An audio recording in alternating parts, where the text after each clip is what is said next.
샬롬, 주님의 이름으로 문안드립니다. 저는 오늘 이 시간에 아리랑 민족, 우리 민족의 사명에 대해서 말씀을 드리려고 그럽니다. 아리랑은 세계 최초의 찬송가라고 하는 말이 나오고 있죠. 미국 찬송가 229장에 아리랑이 찬송가로 들어갔습니다. 아리랑은 우리 민족이 다 부르는 노래, 애완이 서린 그런 노래예요. 우리나라에 5,000년 된 노래가 도라지, 옹해야, 아리랑 세 개가 있는데, 근데 도라지는 뭔지 알아요. 옹해야는 뜻이 없어요. 그냥 음률이에요. 근데 아리랑이 뭔지를 못 풀었어요. 민족적인 노래인데 아리랑이 뭔지를 몰라요. 그래서 이 아리랑의 뜻을 풀려고 여러 번 시도가 있었는데, 밀양아리랑이라는 설로 풀어봤고, 박혁거세 아리랑으로 풀어봤고, 경복궁 아리랑으로 풀어봤고, 이병도 아리랑으로 풀어봤고, 여기 책 한 권씩입니다. 깊이 이 책들을 다 읽어보았습니다. 근데 다 실패했어요.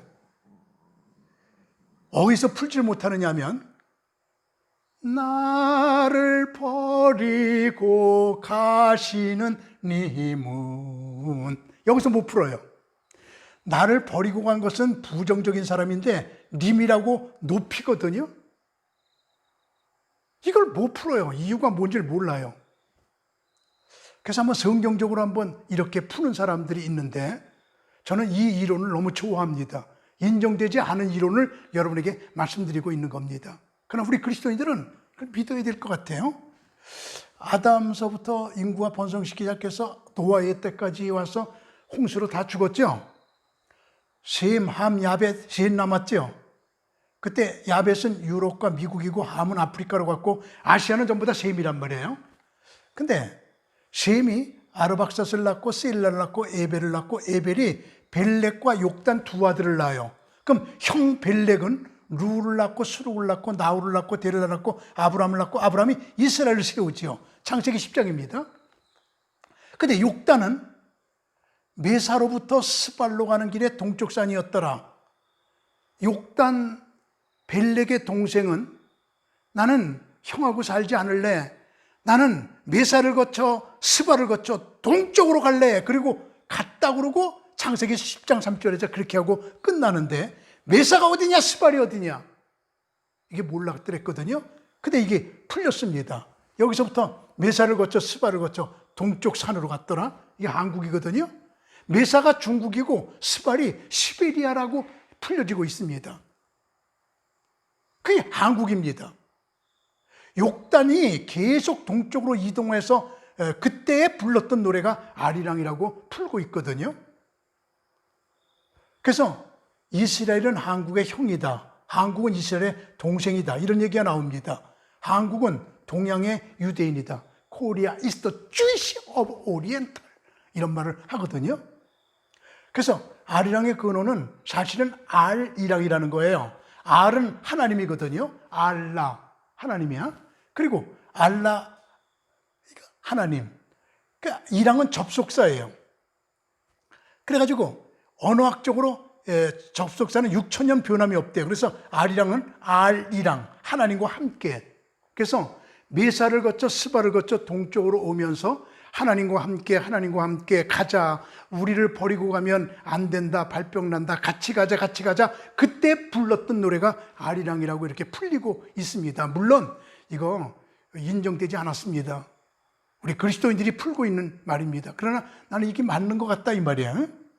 그 한국과 이스라엘은 형과 동생의 나라이기 때문에 같은 점이 70가지입니다. 제가 70가지 책 한 권 썼습니다. 여러분, 많은 목사님들이 한국과 이스라엘은 같은 점이 많아요, 그런 얘기 많이 했지 않습니까? 그 얘기예요. 우선요, 무궁화 같아요. 이스라엘에서는 무궁화가 샤론이라고 그래요. 이스라엘의 국화가 샤론, 우리나라의 국화가 무궁화입니다. 똑같습니다. 백이민족, 성경에 가장 좋은 옷이 세마포 옷이에요. 그리고 이스라엘 백성들이 제일 좋아하는 옷이 흰옷입니다. 우리 민족도 마찬가지입니다. 전부 다 제사장들이요, 전부 흰옷 입었어요. 근데 우리 민족도요, 이렇게 백의 민족이었습니다. 어떻게 전부 하얀 옷 입었어요? 길거리에 그 모습 보세요.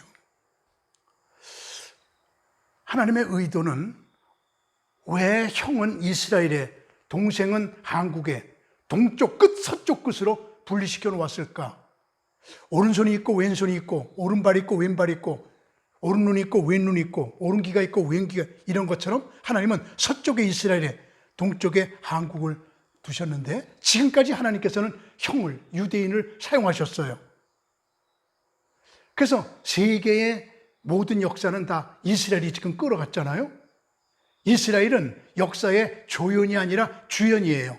그런데 우리는 메사를 거쳐 스바를 거쳐 동쪽으로 가서 거기서 숨어 있으라고 하나님께서 태초부터, 창세기부터 우리 민족을 완전히 동쪽으로 분리시킨 이유는 선교사 민족으로 쓰기 위한 하나님의, 마지막 때 쓰기 위한 하나님의 계획이 있었다는 겁니다. 우선 피부 색깔을 황인종 색깔로 그대로 유지시키려고 하는 하나님의 계획. 세계 백인종, 흑인종, 황인종이 있는데 백인종과 흑인종은 싸우잖아요. 황인종은 백인종한테 가도 괜찮고 흑인종한테 가도 괜찮아요. 기후, 이스라엘은 아열대잖아요. 겨울이 없잖아요. 우리는 겨울도 있고 여름도 있고, 추운 데 가도 괜찮고 더운 데 가도 괜찮고, 아무 데나 가도 괜찮아요. 피부 색깔, 식성이 제일 좋은 게 우리 민족이에요. 우라랄타의 혀를 가지고 있기 때문에 세계 언어를 금방 배울 수 있대요. 성질이 급해요. 이게 선교사의 5가지 특징이거든요. 이렇게 선교사 민족을 만들려고. 그래서 우리나라가 이상해요. 5,000불 시대에 5,000명이 나갔어요. 선교사가. 10,000불 시대에 10,000명 나갔어요. 지금 28,000불인데 지금 28,000명이 나갔어요. 앞으로 40,000불 시대가 온다고 그러잖아요. 40,000명이 될 거예요. 지금요, 미국 선교사가 43,000명, 한국 선교사가 28,000명, 인도 선교사가 20,000명이에요. 얼마 안 가서 우리 한국이 지구상에서 최고로 선교사가 많은 민족이 될 게 틀림없지 않습니까? 지금 180개국에 650만이 나가 있는데 이게 선교의 동력이 됩니다. 지구상에서 가장 많이 흩어진 나라에 사는 게 180개국 우리 한국 민족입니다. 숫자로는 중국 사람이 더 많습니다. 우리 앞으로 우리 민족이 온 세계를 마지막 때 복음화 시켜야 됩니다. 그래서 우리는 선교의 동력을 길러야 됩니다. 이게 아리랑 속에 들어있는 뜻입니다. 우리 민족 반드시 하나님의 쓰임받는 민족이 될 것입니다. 샬롬, 감사합니다.